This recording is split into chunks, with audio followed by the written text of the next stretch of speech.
masyarakat bahwa sampah ini jangan yang ada di benaknya sampah bau kotor, akhirnya mengakibatkan lingkungannya dijelek.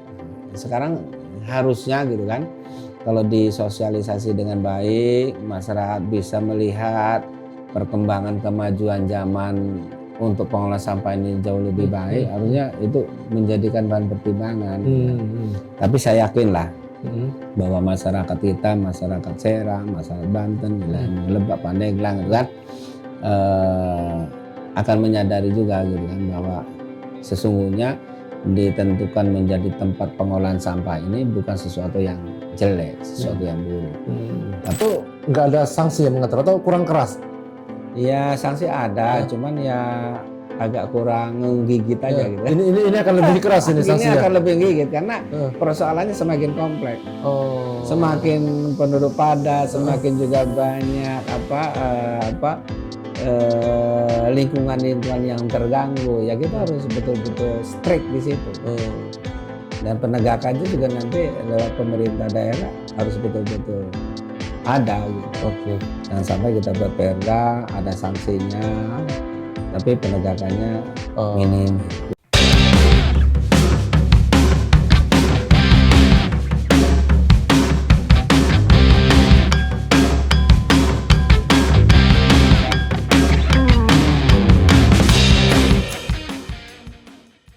Assalamualaikum warahmatullahi wabarakatuh. Waalaikumsalam warahmatullahi wabarakatuh. Jumpa lagi Tribuners dengan saya Wawan Perdana di program Parlementer Corner. Kali ini kita kedatangan tamu spesial, yaitu Ketua Fraksi PAN DPRD Provinsi Banten sekaligus anggota Komisi 4 ya Kang? Iya. DPRD Provinsi Banten, Kang Ishak Siddiq. Apa kabar Kang? Alhamdulillah baik. Sehat ya Kang? Sehat, walafiat. Di tengah kesibukannya, Kang Ishak masih mau berbagi cerita nih dengan kesibukannya apa aja sekali ini. Iya. Kang, kita hari ini akan membahas soal persoalan sampah dan revisi perda tentang lingkungan hidup. Iya. Tribuners, sampah itu seperti menjadi mungkin dikatakan dalam tanda kutip momok ya bagi daerah, banyak daerah di Indonesia. Iya. Bagaimana produksi sampah sangat banyak dan tidak diiringi dengan bagaimana pengolahannya kan. Termasuk juga di Banten. Kemarin bahkan ada di Kabupaten Pandeglang sampai berhari-hari tuh demo karena menolak kiriman sampah dari Tangerang Selatan gitu kan. Iya. Kabupaten Serang juga sempat akan mau buang ke Lebak juga ditolak gitu. Iya. Di Tangerang Selatan juga sedang bingung, dan pemerintah saat ini sedang memulai proyek PSL apa ya? PSL. PSL. Ya. Bagaimana pengelolaan sampah menjadi listrik. Nah, dan Kang, menurut Akang itu memang solusi yang tepat untuk pengolahan sampah saat ini atau gimana? Iya. Ya, jadi memang sampah ini menjadi problem ya setiap daerah ya. Iya. Padahal ya sampah ini dihasilkan oleh masyarakat. Gitu. Masyarakat itu kan banyak yang ya bingung sebenarnya buang sampahnya kemana. Ya. Nah, pemerintah sebenarnya sudah banyak menyiapkan ya beberapa titik untuk dijadikan ya tempat proses pengolahan sampah lah ya. Harusnya itu ya satu sama lain harusnya bisa menyadari gitu kan. Tapi masyarakat itu kelihatannya gengsi gitu ya. Ketika memang daerahnya itu ya terkenal tempat buang sampah. Itu sebenarnya. Padahal sampah dengan sekarang padahal masyarakat itu juga menghasilkan sampah sebenarnya. Sampahnya dari masyarakat itu kan. Begitu pemerintah menentukan titiknya ini mau dipakai buat pengolahan sampah. Nah, masyarakatnya nggak mau. Ya mungkin keberatannya sampah dari mana-mana mau dibuang ke sini gitu kan. Nah, kelihatannya nggak keren gitu kalau daerah itu terkenal tempat sampahnya di sana gitu kan. Mungkin kalau pengolahannya bagus masyarakat terima mungkin apa? Iya, sebenarnya iya makanya itu sebenarnya kalau itu kan dulu ya sebelum ada teknologi untuk pengolahan sampah. Dan sekarang ini kan masyarakat harus bisa menerima karena pengolahan sampah ini jauh lebih canggih dan juga bisa bermanfaat dipakai untuk tenaga yang lain gitu kan. Misalkan sekarang pengolahan sampah yang bisa untuk tenaga listrik. Itu sebenarnya kalau nanti ditempatkan di satu tempat, di tempat itu nanti butuh tenaga kerja, di daerah itu juga akan terserap gitu tenaga kerja. Menyerap tenaga kerja gitu kan. Jadi harus diambil sisi positifnya bahwa sekarang ini sampah itu bukan berarti sampah yang berserakan, dibuang, bertumpuk, bau mana-mana. Sekarang ini ya sudah enggak begitu karena zamannya sudah canggih, bisa ngolah sampah menjadi tenaga listrik gitu kan. Dan ini sebenarnya yang artinya harus, ada kebuntuan sosialisasi di sini dari pemerintah daerah. Ya, sepertinya pemerintah harus betul-betul memberikan sosialisasi kepada masyarakat bahwa sampah ini jangan yang ada di benaknya sampah bau kotor. Akhirnya mengakibatkan lingkungannya dijelek. Sekarang harusnya gitu kan. Kalau disosialisasi dengan baik, masyarakat bisa melihat perkembangan kemajuan zaman untuk pengelolaan sampah ini jauh lebih baik, harusnya itu menjadikan bahan pertimbangan. Tapi saya yakin lah bahwa masyarakat kita, masyarakat Serang, masyarakat Banten, wilayah Lebak, Pandeglang gitu kan, akan menyadari juga gitu kan bahwa sesungguhnya ditentukan menjadi tempat pengolahan sampah ini bukan sesuatu yang jelek, sesuatu yang buruk. Tapi ini sebenarnya ya sesuatu yang kebutuhan pemerintah dalam rangka menangani sampah dan juga diolah dengan teknologi yang canggih pada akhirnya bisa menghasilkan sesuatu yang positif, misalkan menjadi tenaga listrik gitu kan. Terus juga di samping itu bisa merekrut tenaga kerja gitu kan. Di beberapa daerah sebenarnya sudah banyak berjalan. Jadi ada program dari pemerintah pusat kayak sampah digiling gitu kan. Jadi bahan untuk bahan semen gitu kan. Itu sebenarnya sudah banyak. Saya kira sih pemerintah bagaimana memberikan edukasi ya dan sosialisasi kepada masyarakat supaya yang di benak di masyarakat bahwa sampah itu kotor, menjijikan dan sebagainya itu sudah hilang gitu. Nggak ada di dalam gambaran masyarakat itu bahwa sampah itu bisa diolah, bisa menjadikan sesuatu yang punya nilai tambah. Nah, itu yang sebenarnya tantangan pemerintah. Gitu. Edukasi itu yang dibutuhkan masyarakat. Saya kira satu waktu juga nanti akan bisa terjawab itu gitulah kira-kira. Untuk saat ini kan kalau nggak salah dia masuk program nasional juga PSLL yang di Tangerang itu untuk Tangerang Raya nih. Iya untuk Tangerang. Tapi untuk Serang Raya ini belum ada nih. Untuk itu Serang Raya gimana? Sudah ditempatkan programnya ada di 2026. Yaitu untuk menangani Kabupaten Serang, Kota Serang dan Cilegon. Itu anggaran dari provinsi ya? Anggarannya dari pemerintah pusat. Oh, iya, iya. program PSL itu. Saya kira si Ibu Bupati kemarin sudah menentukan titiknya karena Bupati Serang itu sebenarnya lahan sudah ada. Memang dari dulu juga sudah mau ditempatkan untuk pengolahan sampah kan, antara di Anyar ya atau di daerah Gunung Sari gitu. Tempatnya memang sudah ada sih kelihatannya. Tinggal menunggu program di 2026 pembangunannya gitu bisa laksana, nanti bisa nangani 3 kabupaten kota. Kayak gitu. Insya Allah lah nanti ya mungkin hari ini masih belum gitu kan. Tapi kita sudah punya rencana yang baik ke depan nangani sampah. Saya kira itu harus diterima masyarakat. Jangan sampai tadi itu berpikir bahwa tempat sampah itu kotor, menjijikan. Pelabelan buruk gitu ya? Iya. Dihilangkan gitu. Dihilangkan yang kayak begitu gitu kan. Kalau dulu sampah ditumpuk, ditimbun sama tanah, ditumpuk, timbun sama tanah. Itu masa lalu. Itu masa lalu itu.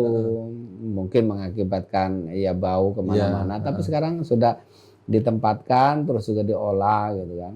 Saya kira ya itu harus diterima lah dengan masyarakat karena bagaimanapun juga kalau ini dibiarkan sampah nggak dikelola diberikan jalan keluar ya sampah pada akhirnya kemana-mana dibuang jadi penyakit juga kan kalau nggak ditangani sama pemerintah ketika ditangani pemerintah dengan teknologi yang cukup canggih saya kira harus diterima dengan baik gitu. Jadi memang DPRD juga memberikan perhatian yang Oh iya, besar ke perhatian sampah. besar sekali sama urusan sampah karena bukan hanya persoalan kabupaten, provinsi juga ya para teman-teman dewan ini kalau reses melulu yang diserang urusan sampah.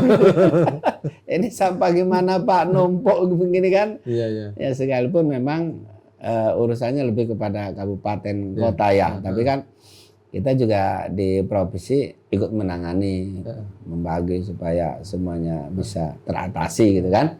Kan tidak menjadi PR-nya kabupaten kota juga. Oke. Itu termasuk juga dibahas di revisi Perda tuh Kang. Perda nomor 10 tahun 2012 tentang lingkungan hidup. Itu memang poinnya ngatur sampah juga atau ini terpisah ini? Revisi Ya, Perda ini Kang yang lagi dibahas Perda ini nanti di dalamnya berbagai macam hal urusan tentang lingkungan ya. Ya, diantaranya ya sampah juga menjadi persoalan di lingkungan. Sampah itu sebenarnya kalau kita bicara nanti di dalam Raperda tidak hanya persoalan sampah rumah tangga, tapi bagaimana karena katanya dengan lingkungan hidup LH, bagaimana juga limbah-limbah medis, limbah industri dan sebagainya kita harus muat di sana. Oh, di Perda lama belum diatur itu? Ya belum lah kayak limbah medis itu kan belum juga masuk di dalamnya. Ya, itu baru kejadian kemarin Kang orang buang sampah medis itu di Kota Serang itu.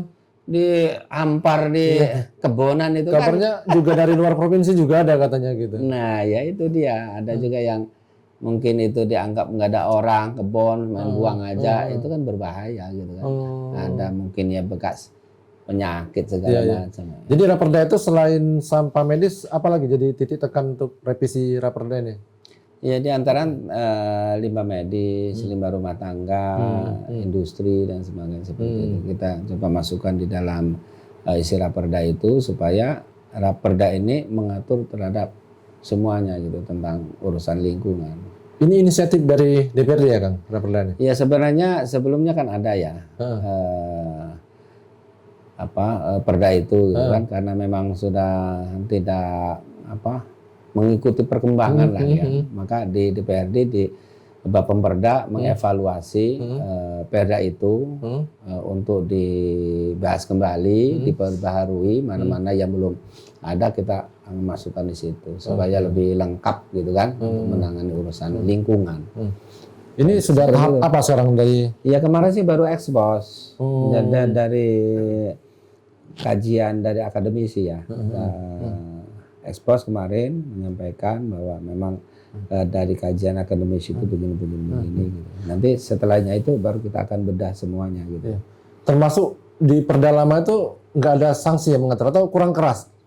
Ya sanksi ada, cuman ya agak kurang menggigit aja gitu. Ini akan lebih keras ini sanksinya. Ini akan lebih menggigit karena persoalannya semakin kompleks. Semakin penduduk padat, semakin juga banyak lingkungan-lingkungan yang terganggu. Ya kita harus betul-betul strict di situ. Dan penegakannya juga nanti lewat pemerintah daerah harus betul-betul ada gitu. Jangan sampai kita buat perda ada sanksinya, tapi penegakannya minim gitu. Karena sekarang ini lingkungan itu udah menjadi sesuatu yang betul-betul menjadi sangat penting lah ya. Kalau dulu bagi dunia global juga sangat jadi perhatian, investasi gitu kan. Jadi ya kan namanya juga sekarang ya Kota Serang dulu mungkin masih enak lah gitu kan. Sekarang sudah cukup padat gitu kan. Penduduk yang mungkin orang dulu buang sampah di belakang rumah karena kebun kan dibakar ya kan. Tapi sekarang kan udah nggak bisa, belakangnya sudah rumah-rumah orang, perumahan. Sudah nggak relevan lah ya dengan kondisi. Lah itulah makanya kita pemerintah hadir untuk mengatur urusan-urusan lingkungan yang kaitannya dengan sampah. Ya sampah itu kan berbagai macam tadi ya. Tidak hanya sampah rumah tangga gitu. Untuk sektor industri apa itu perhatiannya Kang? Ini di pencemaran atau seperti apa itu? Ya industri juga kan banyak hal ya lah. Karena sampah-sampah industri juga kan banyak mungkin yang kaitannya dengan karyawan, sampah-sampah yang mungkin yang ya kurang baik lah ya. Kan tetap aja harus ada tempat buang sampah itu sendiri gitu kan. Kalau tidak diberikan ruang tempat juga ya nanti buang sampah sembarangan aja lah kan. Kan banyak lah gitu kan. Jadi targetnya ini gimana? Itu jadi prioritas atau seperti apa nih raperdanya? Di target selesai? Ya prioritas harus selesainya. Kemarin sih dibahas tuh kita ingin sih selesai di 2025 ini, tidak sampai melewati. Tapi ya kemarin dibahas juga kalaulah kelihatannya terlalu kompleks gitu kan, banyak persoalan yang harus dimuat juga di dalam diatur di dalam raperda itu. Ya mungkin kalaupun nanti melewati 2025 masih 2026 ya kemungkinan kita masih harus kita lakukan gitu kan. Kalaupun nanti melewati 2025 gitu. Waktunya. Oke, kembali ke sampah tadi. Kadang-kadang kan kita ini sudah disiapkan tempat TPA-nya, sudah disiapkan tempat pembuangan sementaranya, sudah ada petugasnya, tapi kadang-kadang budaya masyarakat itu yang masih sembarangan gitu kan, itu seperti itu kan. Itu artinya ya itu gimana ya ngubah itu kebiasaan itu? Ya itulah gitu ya. Jadi masyarakat ini terkadang kalau komentar gampang gitu ya. Tapi kita mau berbuat untuk hal yang kecil seperti itu aja nggak mau gitu kan. Komentar sampah numpuk ini dan itu dan sebagainya. Tapi dia sendiri membuang sampah sembarangan. Saya aja terus terang aja ya, karena memang plastik itu agak susah kan terurainya kan. Saya kalau beli sesuatu yang bisa saya bawa, saya nggak perlu ditawarin kresek juga nggak mau. Misalkan Jadi ya mulai dari pribadi masing-masing diri sendiri ya. Pak, kresek ininya udah saya bilang nggak usah. Nanti saya bawa aja ke mobil gitu. Iya. Ya hal yang kayak begitu kan harus juga jadi jadi sesuatu yang kita perbaiki diri sendiri gitu kan. Makanya sekarang tuh kan di negara-negara luar kan jinjingan plastik itu kan sudah hampir nggak ada kan. Adanya kan jinjingan yang kertas itu kan. Karena kalau kertas kan gampang terurai, kalau plastik kan puluhan tahun gitu kan. Sulit ya. Ya rata-rata itu kan sampah plastik menggunung itu mana kan. Nah, makanya pesan saya kita memulai dari diri kita sendiri. Sampah itu ya dikurangi lah ya dari rumah tangga. Dikurangi. Gitu. Hal yang tidak penting mungkin menggunakan plastik ya sudah lah sih. Dulu kan pernah kan pembebanan kan. Kalau pakai plastik ada tambahan biaya sekian. Iya. Karena ya inginnya lembaga itu untuk mengolah plastiknya. Tapi kan namanya kayak begitu kita nggak tahu apakah dulu itu pernah ada penggiat kayak gitu, dana pengolahan plastiknya sampai apa enggak gitu kan. Tapi paling tidak kita harus memulai dari diri kita, bisa mengefisienkan, bisa ya untuk yang kira-kira nanti berdampak pada sampah semakin banyak ya harus kita kurangi gitu. Ya, dan mulai dari sejak usia dini gitu. Iya, dari diri kita, dari masing-masing, dari pribadinya, terus juga sampah rumah tangga gitu kan harus juga sudah dipisahkan. Kan sampah itu ada nilai ekonomisnya, ada juga yang memang sampah bisa diolah menjadi pupuk. Sebenarnya kalau kita memulai dari diri sendiri, dari rumah, sebenarnya sampah nggak harus jadi kayak begitu. Cuman kan orang nggak mau ambil pusing gitu. Sampah masukin, lempar aja. Itu kan repot gitu. Kesadaran dari masing-masing kita penting gitu sebenarnya. Oke. Terima kasih Kang, obrolan kita hari ini sangat luar biasa. Semoga bisa Tribuners semua bisa memetik pelajarannya. Bagaimana sampah ini bisa kita mulai dari manage dari diri sendiri sehingga kalau sudah banyak ya jadi persoalan yang sulit ditangani seperti itu. Iya. Oke, Tribuners, sampai jumpa di lain kesempatan. Terima kasih Kang Ishak Siddiq. Iya. Luar biasa hari ini. Terima kasih. Sampai jumpa lagi Tribuners. Wassalamualaikum warahmatullahi wabarakatuh. Waalaikumsalam warahmatullahi wabarakatuh.